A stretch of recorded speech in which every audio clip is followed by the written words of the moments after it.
अस्सलाम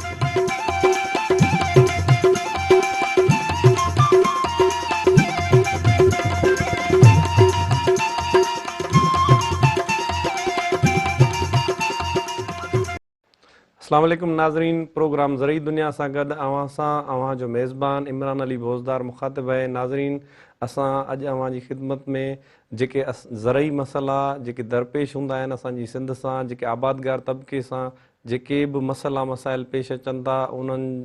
जे हल लाइ कोशिशि कंदा आहियूं त कंहिं न कंहिं तरीक़े सां उन्हनि जो को हल मिले। ऐं के असांजा जेके एक्सपर्ट्स आहिनि या जेके प्रोग्रेसिव ग्रोवर आहिनि उन्हनि खे पाण वटि जेको दावत ॾींदा आहियूं त जीअं उहे आबादगारनि जे मुख़्तलिफ़ मसइलनि जे बाबति असांखे को न को हल ॾियनि। छो जो मसइला त हूअं ई असांजे एग्रीकल्चर सेक्टर सां एतिरा लाहक आहिनि जो असांजो आबादगार मुख़्तलिफ़ टाइम ते मुख़्तलिफ़ मसइलनि में घिरियो पियो हूंदो आहे ऐं परेशान हूंदो आहे। अॼु असां सां असांजे प्रोग्राम में नबी सठियो साहब जेके टंडो मोहम्मद खान जा तमामु घणा प्रोग्रेसिव ग्रोवर बि आहिनि ऐं उन सां गॾोगॾु चैम्बर ऑफ एग्रीकल्चर जा जेके उहिदेदार आहिनि, आबादगार अॻुवान बि आहिनि, पाण असां सां गॾु आहिनि। साईं, तव्हांजी वॾी महिरबानी, तव्हां असांखे जॉइन कयो। तव्हां साईं नबी सठियो साहब, अस्सलाम वालेकुम। वालेकुम सलाम। महिरबानी इमरान साहब, मेहरान टीवी महिरबानी साईं। साईं, तव्हांजी वॾी महिरबानी, तव्हां टाइम कढियो। सठियो साहब, तव्हां असांखे पहिरीं इहो ॿुधायो त हिन टाइम ते जेके डैम आहिनि उन्हनि जी सूरत हाल बिल्कुलु ज़ीरो थी वई आहे। तरबेला जो पाणी जेको आहे उहो तमामु घटिजी वियो आहे।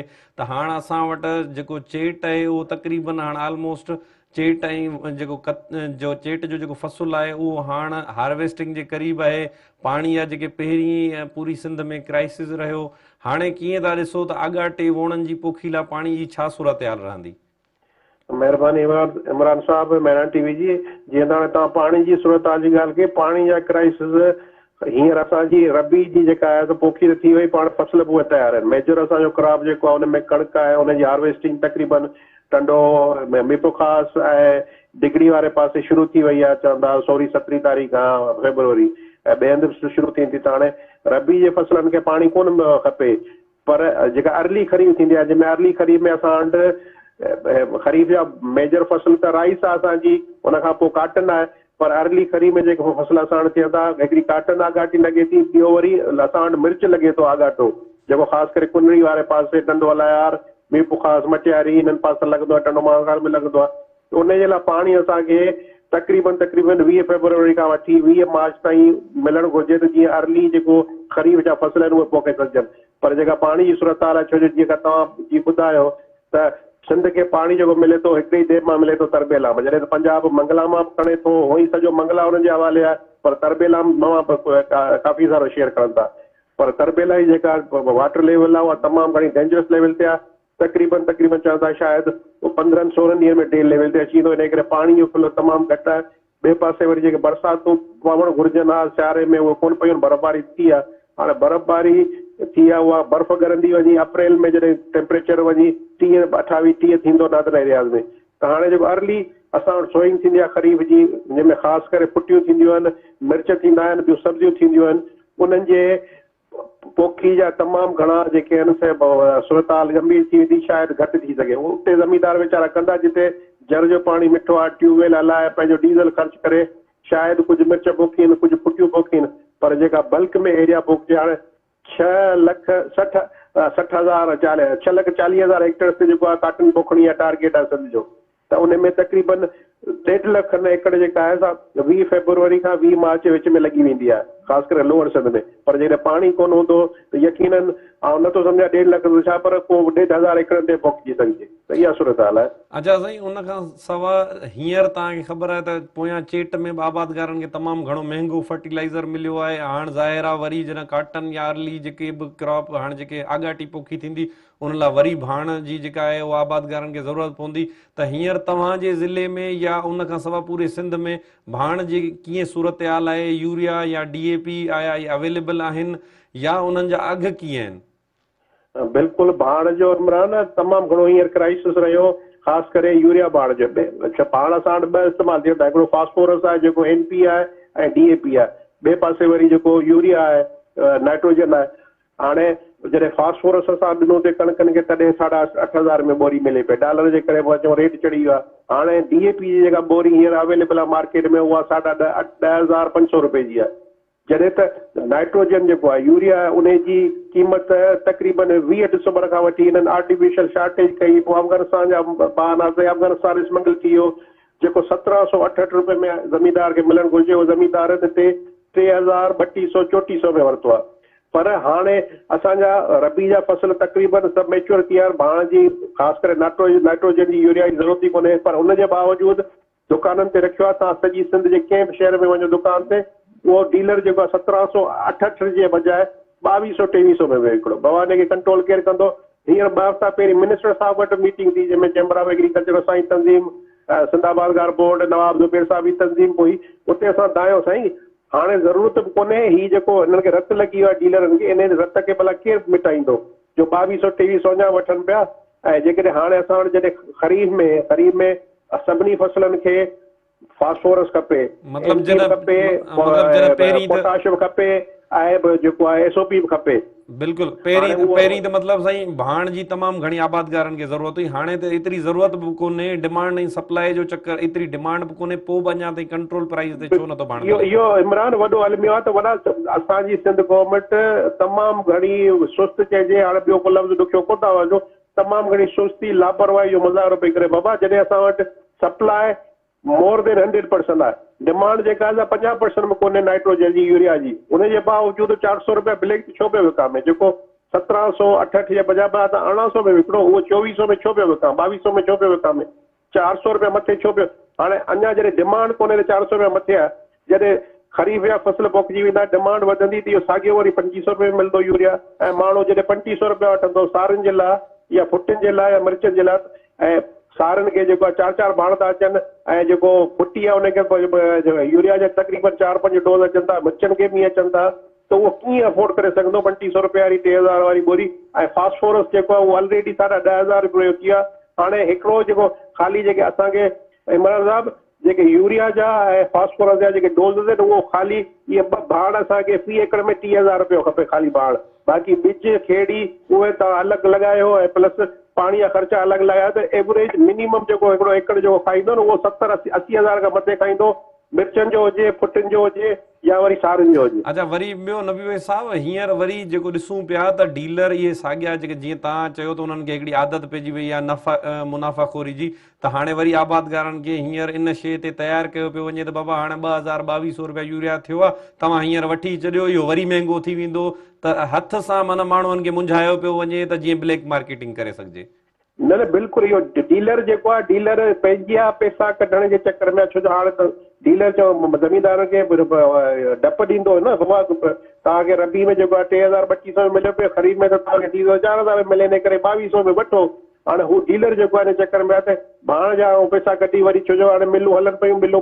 तक़रीबन 20-25 ॾींहं खां पोइ बंदि थींदी, हुजे त इहे पैसा वरी खंड में लॻाए छॾिया, जेका खंड हींअर 80 रुपया हले पई, इहे साॻिया भाण वारा ॿियनि फसलनि ॿियनि आइटमनि वारा पैसा वापारी वरी लॻाईंदा खंड में, खंड वरी मिलूं बंदि थींदी, वरी 150 में मिलंदी। अच्छा, उन खां सवाइ साईं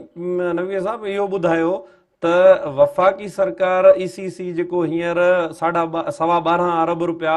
जेके सूबनि सां शेयरिंग बेस ते पैसा जेके मंज़ूर कया आहिनि, ECC मंज़ूर कया आहिनि इम्पोर्टेड यूरिया जे लाइ, त आया उन खां पोइ इन खोट खे मुंहुं ॾेई सघंदा, या वरी उन खां पोइ आबादगारनि खे कुझु रिलीफ मिलंदो, या इहा सूरत हाल भाण जी ईअं ई रहंदी? इमरान साहब ॻाल्हि आहे जेको वफ़ाक़ आहे उन जा दावाऊं त वॾी, उते असीं ज़रई इनकलाब आणींदासीं, एग्रीकल्चर असांजी प्रायोरिटी आहे, पर एग्रीकल्चर वफ़ाक़ जी प्रायोरिटी बिल्कुलु कोन्हे। हिननि जॾहिं खां ऐलान कयो त असीं फास्फोरस में DAP में जेको आहे सब्सिडी ॾींदासीं, उहा सब्सिडी शायदि 1000 रुपए जी मिली, उहा पंजाब में मिली, कुझु ज़मींदार खे मिली, कार्ड स्क्रेच करियो, पोइ वरी तव्हांखे 1000 रुपया मिलंदा। भई असीं चवंदा त बाबा तव्हां सब्सिडी न ॾियो, रेगुलेट करियो न। असांखे चवंदा त बाबा तव्हां दुनिया सां कॉम्पीट करियो ज़रूरी फसल जी पैदावार में, असीं पंहिंजे पाड़ेसरी मुल्क ते तव्हांखे ख़बर हूंदी त यूरिया जी बोरी उते पाकिस्तानी करंसी में 600 रुपए जी आहे, DAP हींअर 1600 रुपए जी थी आहे पाकिस्तानी करंसी में, जॾहिं उते 1600 रुपए जी आहे, हिते असीं 10,500 जी लॻाईंदासीं त असांजी कास्ट वधी वेंदी न। जॾहिं असांजी कास्ट वधी वेंदी त ज़ाहिरी ॻाल्हि आहे असीं प्रॉफिट किथां कमाईंदा, जॾहिं कास्ट वधंदी प्रॉफिट न कमाईंदासीं, असीं मजबूर थींदासीं, ॿियनि फसलनि न ईंदासीं। माण्हू चवंदो बाबा गाह लॻाए था छॾियो, 2 यूरिया जी बोरियूं ॾेई था छॾियो, पोइ हिकिड़े पासे असां वटि फूड सिक्योरिटी जो मसइलो थींदो, ॿिए पासे मुल्क ते जेको अज़ाब थींदो, ज़रे मुबादला ख़र्च थींदो, बाबा खंड बि इम्पोर्ट करियो, कणिक बि इम्पोर्ट करियो, चांवर असीं एक्सपोर्ट करियूं था $2 खां $2.5 अरब जी, थी सघे थो चांवर जी पोखी जेकॾहिं थिए त सही, पर DAP न लॻाईंदासीं, फास्फोरस एवरेज घटि ईंदी त असीं ईंदड़ साल शायदि चांवर उहे उन लेवल ते $2.5 अरब ताईं एक्सपोर्ट न करे सघूं, छो जो प्रोडक्शन घटि थी। ॿिए पासे तव्हां जेका इम्पोर्टेड यूरिया जी ॻाल्हि कई, असीं चयो त बाबा तव्हांजी इंस्टॉल कैपेसिटी जेका आहे मुल्क में यूरिया जी प्रोडक्शन जी उहा 8 मिलियन टन 80 लख टन तव्हांजी आहे, असांजी कंज़म्पशन आहे 6 मिलियन टन जी। 2 मिलियन टन एक्सेस में तव्हां वटि प्रोडक्शन पई आहे, तव्हांजी कैपेसिटी आहे, तव्हां 2 लख पैदा करियो था, उनजे बावजूदु तव्हां हींअर 2 लख टन जेको इम्पोर्ट करियो पिया यूरिया, 2 लख टन इम्पोर्ट करण जो मक़सदु आहे तव्हांखे तक़रीबन $800 मिलियन तव्हां हुते ख़र्च करियो था। $100 मिलियन जे लाइ तव्हां IMF वर्ल्ड बैंक खे मिलतो था करियो था, एॾो पैसो ख़र्च था करियो। तव्हां पंहिंजे जेके मैन्युफैक्चरिंग कंपनियूं आहिनि, वेंग्रो आहे, फातिमा आहे, FFC आहे, इन्हनि खे तव्हां थोरो इस्टेब्लिश करियो, जेका सप्लाई केस जी आहे उन्हनि खे ॾियो त बाबा घटि में घटि यूरिया त तव्हां मुल्क जे ज़रूरतुनि जेतिरो पैदा करियो ऐं उनखे कंट्रोल रेट ते रखो। जॾहिं यूरिया इंडिया में $600 मिले पियो, उहे इम्पोर्ट कोन था कनि, असां वटि प्रोड्यूस करे सघूं था, रॉ मटेरियल पा आहे, असां वटि गैस पा, उनजे बावजूदि बसि इम्पोर्ट करे ज़रे मुबादला ख़र्च करियूं पिया, जेको मुल्क अॻु में ई कंगलो थियो पिया। ॿिए पासे जेको इम्पोर्ट थिए थो उहो बि इमरान साहब तव्हांखे असांखे असांजे नाज़रीन ॾिसंदड़ खे ख़बर आहे त उनजो 20% बि ज़मींदार खे उन रेट ते कोन थो मिले, उहो बि साॻियो जेको आहे ब्लैक मार्केट में मिले थो, उन्हनि डीलरनि खे मिले थो, छो जो डायरेक्ट उहो इम्पोर्टेड फर्टिलाइज़र वरी साॻियनि डीलरनि खे ॾियनि था। उहे डीलर जेके अॻु में आदतूं पियल आहिनि ब्लैक मार्केट जी, या त उहो ज़मींदारनि खे ॾियनि, बाबा तव्हां नाला लिखायो, तव्हांखे डायरेक्ट ज़मींदार खे मिलंदो उन कंट्रोल रेट ते, उहो कोन थो मिले। इन जो फ़ाइदो वरी डीलर खे थी थो, नुक़सानु हिकिड़ो मुल्क जे खज़ाने ते पवंदो, ॿियो ज़मींदार अॻु में ई भुगते पियो ब्लैक मार्केट जे चकर में, ऐं प्लस जेको आहे उन पैदावार मुतासिर, छो जो तव्हां असीं सभु ज़मींदार आहियूं प्रैक्टिकल। हिकिड़े ॾींहं जो 24 कलाकनि जो जेकॾहिं लेट थिए थो इनपुट, ख़ासि करे जेको फर्टिलाइज़र जी एप्लीकेशन 24 कलाक लेट थिए थी, तव्हां सम्झो त तव्हांजो घटि में घटि 5% तव्हांजी यील्ड जेका घटिजे थी। त असांखे जे हफ़्तो कणिक खे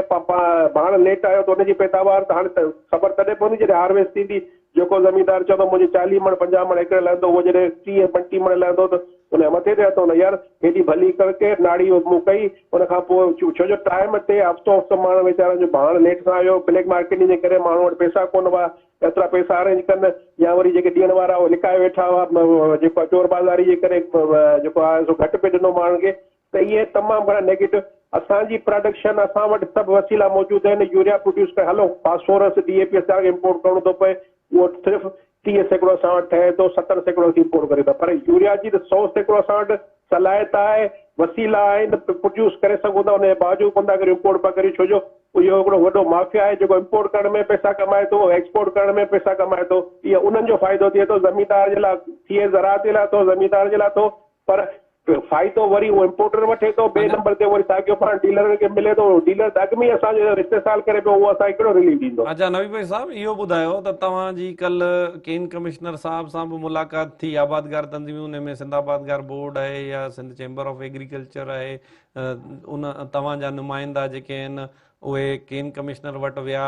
का मीटिंग बि हुई, उन जा कहिड़ा तफ़सील आहिनि अव्हां वटि, ऐं उन सां गॾोगॾु हाणे कम जी जेका हार्वेस्टिंग आहे उहो उनजो हाणे मथे महीने में उअं ई ऑलमोस्ट तक़रीबन एंड थी वेंदो, पर आबादगार अञा ताईं सोशल मीडिया ते या जेके आबादगार आहिनि उहे मुख़्तलिफ़ जॻहियुनि ते इहो रड़ कंदे नज़र अचनि था त भई मिलूं जेके आहिनि उहे फुल कैपेसिटी ते कोन पियूं हलनि, जंहिंजे करे डिमांड ऐं सप्लाई जो इशू कयो पियो वञे, उन्हनि जूं गाॾियूं ख़ाली कोन थियूं थियनि, ऐं वरी उन्हनि जी फील्ड में जेको कमंद आहे उहो सुके पियो। इन जे बारे में तव्हां छा चवणु चाहींदव?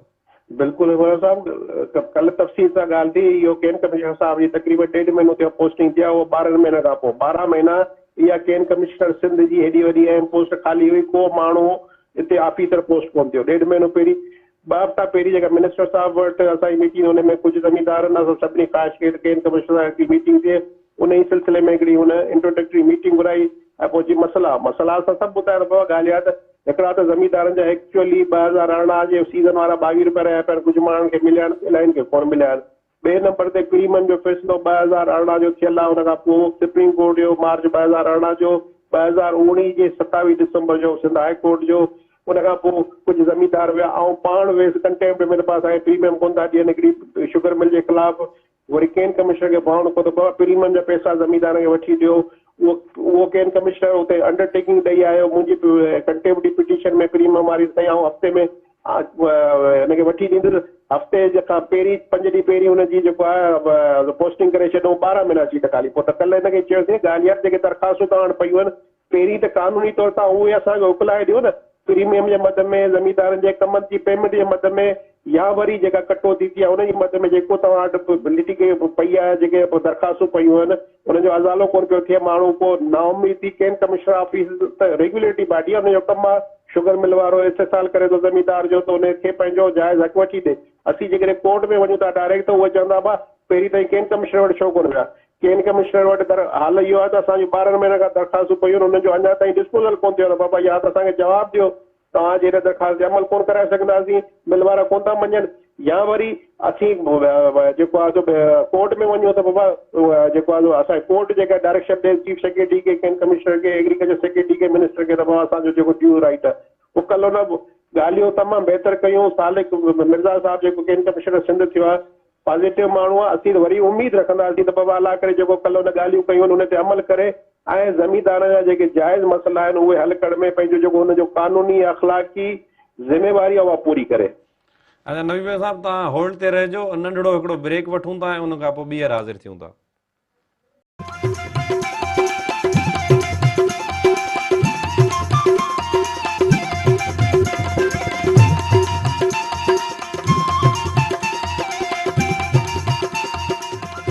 वेलकम बैक नाज़रीन, प्रोग्राम ज़रई दुनिया में अव्हांखे ॿीहर भलीकार चऊं था। असां सां गॾु नबी भाई सठियो साहिबु आहिनि। सठियो साहिबु तव्हां इहा केन कमिश्नर वारी ॻाल्हि पे कई, उनखे महिरबानी करे कंप्लीट करे वठो। हा त उनखे चयोसीं न ॻाल्हि आहे त इलाही सारियूं जेके असांजी दरख़्वास्त उन्हनि जो डिस्पोज़ल करियो तव्हां, या असांखे जेको जाइज़ हक़ आहे उहो वठी ॾियो मिलनि खां। जेकॾहिं तव्हां खां नथो पुॼे, तव्हांजी नथा मञो त उहो बि असांखे राइटी में ॾियो त बाबा फलाणी मिल वारो जिते ड्यूज़ ज़मीदार फलाणे जा आहिनि उहे पोइ असांखे कंप्लाइंस कोन था ॾियनि, इन जे करे ज़मीदार पंहिंजो ॿियो को रस्तो वठे, ॿियो रस्तो ठाहे कोर्ट जो आहे, छो जो पोइ कोर्ट में वञण जे लाइ असां वटि सहूलियत थींदी। उते ई वेठा हुआसीं त उते हिकिड़ी कंप्लेन थी, नवाब ज़ुबैर साहिबु ॿुधाए साईं जेको ज़मीदार जो केस वठंदो आहे मुरीद शाह वकील,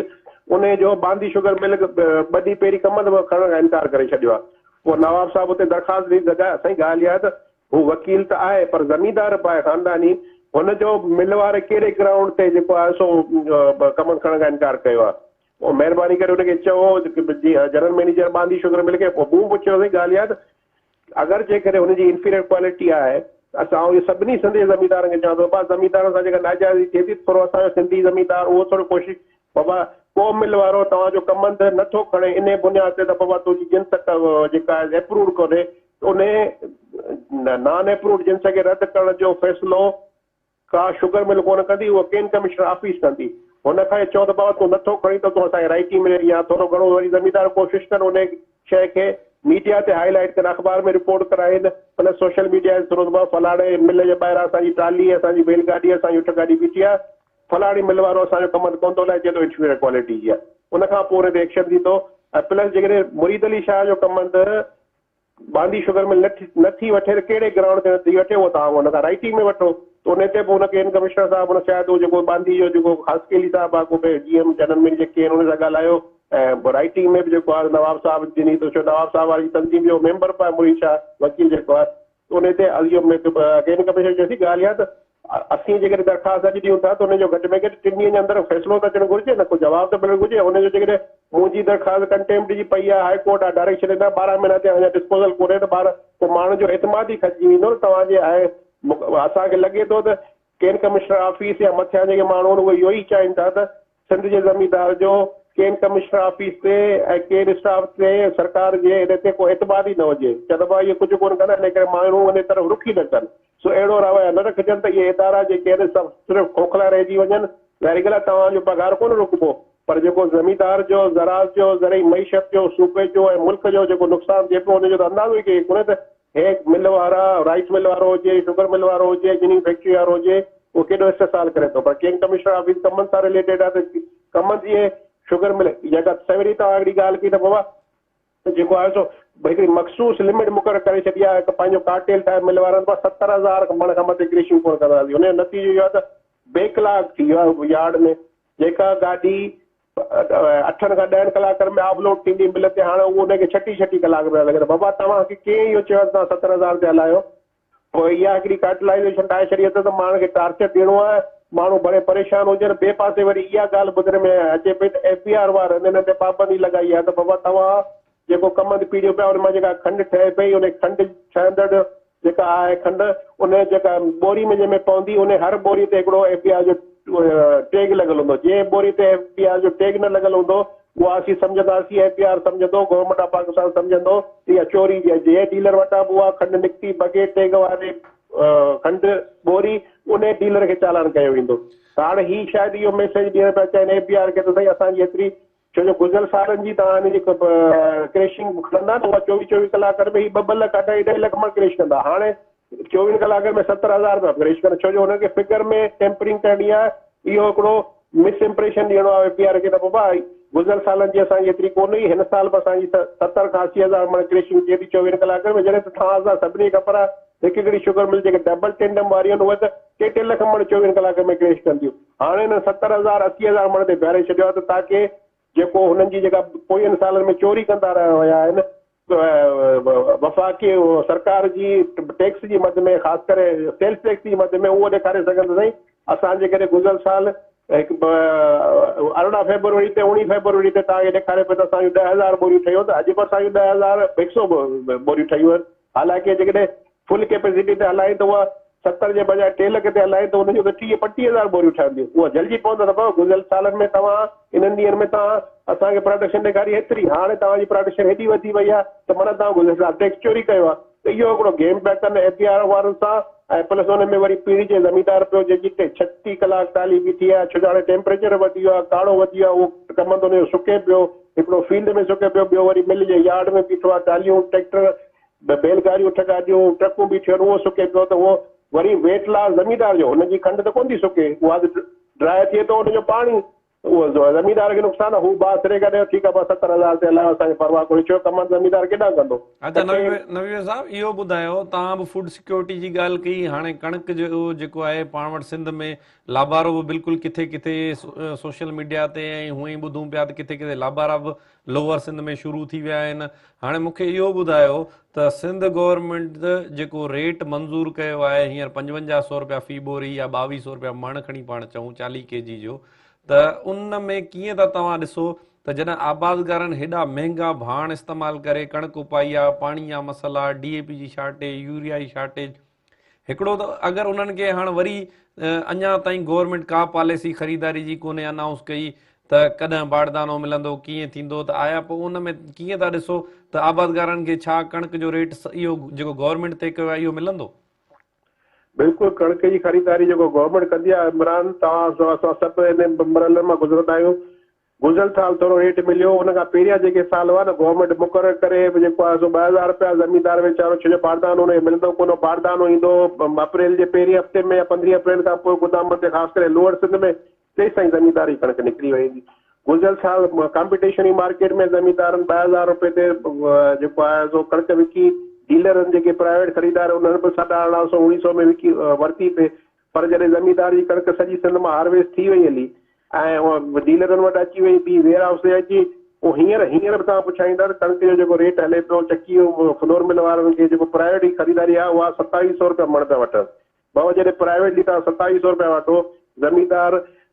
2,000 रुपया रेट जॾहिं हो तॾहिं DAP जी बोरी असां वरिती हुई असां सभिनी 3600 रुपये में,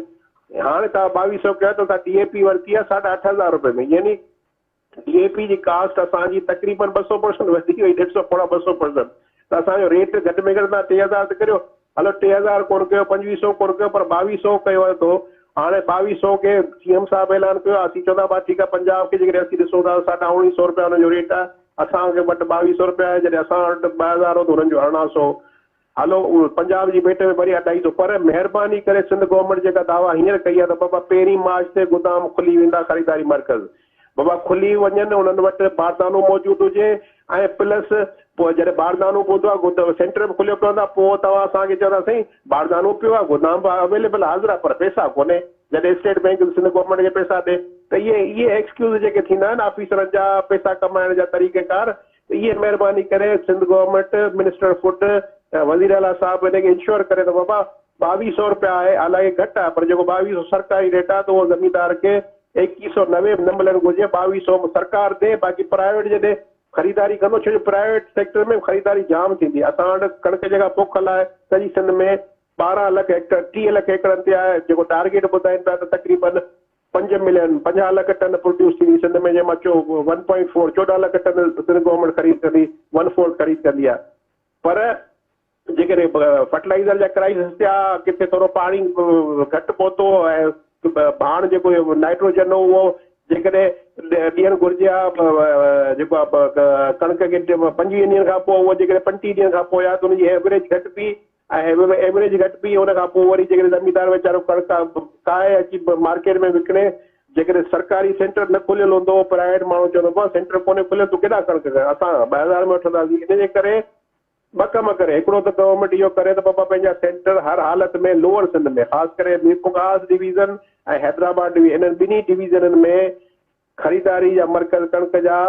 1 मार्च ते एस्टेब्लिश करे छॾे, बारदानो अवेलेबल हुजे। ऑफिसर इहो फूड इंस्पेक्टर या फूड कंट्रोलर इहो न ॿुधाए साईं बारदानो पाए सेंटर खुले पिया, बिस्मिल्लाह कणिक खणी अचो, पर पैसा जॾहिं ईंदा तॾहिं ॾींदा, सरकार जा पैसा मिलंदा सही, पर ज़मीनदार कणिक हिकिड़ो फसल विकिणी उन मां 100 रुपए मां 70 रुपया वरी ॿिए फसल ते लॻाईंदो। इन करे इहे टई शयूं इंश्योर करे, सेंटर बि खुले 1 मार्च ते, बारदानो बि अवेलेबल हुजे ऐं ऑफिसर इहो बहानो न करे त पैसा कोन्हे, उहो चयो तुंहिंजो बाद में ठाहींदा। इहे टई शयूं इंश्योर करे त घटि में घटि 14 लख टन जो गवर्नमेंट जो टारगेट तॾहिं पूरो थींदो ऐं ज़मीनदार खे जेको 2200 रुपए रेट आहे, हालांकि घटि में घटि 2500 मिलणु घुरिजे, 2200 त घटि में घटि मिले न, पोइ सरकार वठंदी तॾहिं 2200 में, प्राइवेट माण्हू त यकीनन 2200 खां कुझु पैसो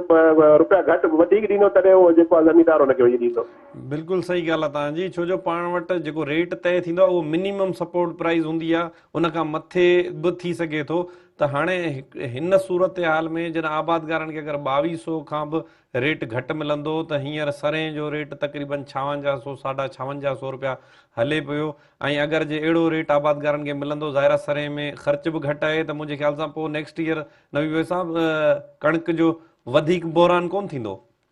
बिल्कुलु इमरान साहब, तव्हां जेका ॻाल्हि करियो पिया, ज़मीनदार वटि हाणे इलाही चॉइसूं, तव्हांखे यादि हूंदो त हिननि जेको आहे इहो गेम कयो ज़मीनदार सां, जॾहिं जनवरी खां हिन रेट कमनि ते शुगर मिलनि घटाए छॾियो, पहिरीं दिसंबर में हिन जो रेट तक़रीबन 5-6 जनवरी ताईं जेको आहे रेट हिननि जो 300 350 360 70 हलियो पिए, पोइ वरी हिननि कार्टलाइज़ेशन करे रेट खे 250 रुपया करे छॾियो। त उन जो नतीजो इहो थियो त जेके ज़मीनदार जिन ॾिठो त 350 रुपया रेट हले पियो, उन्हनि थोरो ज़हन ठाहियो त असीं फेब्रुवरी में जेका पोखी थींदी कम थी, असीं हाणे कम पोखींदासीं, जेका बनी सरे मां ख़ाली पई थी या कणिक मां जेका मीरपुरख़ास वारे इलाइक़नि में ख़ाली थी आहे। पर जॾहिं हिननि जूं हरकतूं ॾिठो त 250 खां मथे हाणे चढ़नि कोन पिया ज़मीनदार, जो कम त कोन पोखींदासीं, छो जो ॿियनि फसलनि में तमामु घणी अट्रेक्शन आहे। तव्हां सरे जो ॿुधायो त 5000 रुपया रेट हले पियो, तव्हांखे मुंहिंजो हिकिड़ो दोस्त आहे, उन 80 एकड़ संग वारी मकई विकी, 80 एकड़ 1,70,000 रुपए में हुन एकड़ विकियो आहे। तव्हां अंदाज़ो करियो 1,70,000 रुपया मकई जो फसल 6 महीननि जो फसल आहे, उनमें संग पाए ऐं गाह पाए 1,70,000 रुपया जेकॾहिं 6 महीननि वारो फसल हुनजो ठाहे पियो ऐं 60-70 रुपया ख़र्चो आहे, 60 लख रुपया हू बचाए पियो मकई ते, ऐं वरी मकई ख़तमु थींदी वरी सारियूं लॻाईंदो त 2 फसलनि मां हू चङा ख़ासा 1.5-2 लख रुपया कमाईंदो। हुनखे कहिड़ी ज़रूरत आहे जो कणिक लॻाए, कमंद लॻाए या ॿिया कंहिं फसल लॻाए, ख़ासि करे फूड आइटम वारा जो वरी मथे ते हथ हुजनि, मिल वारनि जो मोहताज हुजे या फूड डिपार्टमेंट, इन जे करे इहो वॾा ख़दशा आहिनि। छो जो हाणे जेके आयली ॿिज आहिनि जेके, उन्हनि जी डिमांड सॼी दुनिया में तमामु घणी आहे। हाणे असीं या त इहो आयली ॿिजनि वारे फसलनि ते वेंदासीं या वरी गाह ते वेंदासीं, मकाई ते वेंदासीं। असां वटि ज़मीनदार वटि इलाही चॉइस आहे, चॉइस कोन्हे त हिकिड़ी फैक्ट्री सनतकार वटि कोन्हे, ॿी गवर्नमेंट वटि कोन्हे, गवर्नमेंट वटि एतिरा वसीला कोन्हे जो असांजो खाजरू तेल जेको आहे उहो बि इम्पोर्ट करे, असांजी खंड बि इम्पोर्ट करे, असांजी कणिक बि इम्पोर्ट करे, असांजो चांवर बि इम्पोर्ट करे। इन करे इहो प्लानिंग, इहा एक्शन गवर्नमेंट खे संजीदगी सां खणणु घुरिजनि, मुल्क जे वसीतर मफ़ाद में, ऐं सूबाई गवर्नमेंट बि ऐं वफ़ाक़ी हुकूमत ॿई इन मामले ते घटि में घटि ज़रई मामलनि ते हिक ॿिए सां गॾु वेहनि, सभु पंहिंजूं सियासी दुश्मनियूं अलॻि रखी ज़रई घुर्जूं, ज़रई ज़रूरतूं ऐं ज़राअत के जेके मसइला आहिनि उनखे हल करण जे लाइ ॿिन्ही गवर्नमेंटनि खे, सूबाई ऐं वफ़ाक़ी हुकूमत खे सियासत खां अलॻि थी करे इहे फ़ैसिला गॾियल नमूने सां सलाह मशवरे सां आबादगार जी न सिर्फ़ु आबादगार जे भलाई लाइ पर मुल्क जे आम माण्हू जे भलाई लाइ, छो जे तव्हां वटि खाद खुराक जी शयुनि जो बहिरान थींदो त उनजो असरु सिर्फ़ु ज़मींदार ते कोन पवंदो, हर आम माण्हू ते पवंदो जेको शहर में वेठो आहे, ॿाराड़ी में वेठो आहे, जेको नंढनि शहर में वेठो आहे। इन करे इन में संजीदगी ऐं अच्छा नवी सचाई भाई ॾेखारणी पवंदी ॿिन्ही खे। नवी भाई साहब, कुछ ॾींहं पहिरीं जेको सूबाई सलाहकार आहे ज़राअत जो, उन टंडो जाम अची कुझु बिल्डोज़रनि जो इफ़्तिताह कयो। हाणे मूंखे हिकिड़ो अर्ज़ु इहो तव्हां ॿुधायो त हिन टाइम ते जॾहिं पूरी दुनिया जेका आहे उहा स्प्रिंकलर, लेज़र लेवलिंग ऐं उन सां गॾोगॾु ड्रिप इरीगेशन, पाणी जी बचति इन शइ ॾांहुं पई वञे, ऐं जॾहिं त असां वटि पुराणा बिल्डोज़र बि मौजूदु आहिनि, अगरि कंहिं में आयल कोन्हे त उनखे बि हिननि चवनि था त भई इहो बि जेको आहे रिपेयर ऐं मेंटेनेंस में हणी छॾियो। जॾहिं त पूरी दुनिया में तव्हां हींअर ॾिसो त इलाही चेंज अची वई आहे, ऐं पाणी जी असां वटि सिंध में अॻे ई क्राइसिस लॻो पियो आहे। वरी उन खां पोइ जेको आहे नयूं ज़मीनूं ठहंदियूं, बिल्डोज़रनि सां कमांड एरिया तव्हांजो वधंदो, तव्हां पाण पंहिंजी जेका आहे डिमांड वधायो पिया पाणी जी, त पोइ फ्यूचर में इनखे कीअं सिंध गवर्नमेंट मुंहुं ॾींदी? इमरान साहब, इहो तमामु वॾो अलमियो थो जो असांजी इहे 12 जेके आहिनि, 12 मुंहिंजे ख़्याल में नवां बिल्डोज़र हुआ जंहिंजो इफ़्तिताह थियो टे जा में इतफ़ाक़ सां असांखे बि दावत हुई, तव्हांजी तंज़ीम आबादगार बोर्ड कोई आऊं पोस्ट चेंबर जा 2 टे दोस्त हुआ,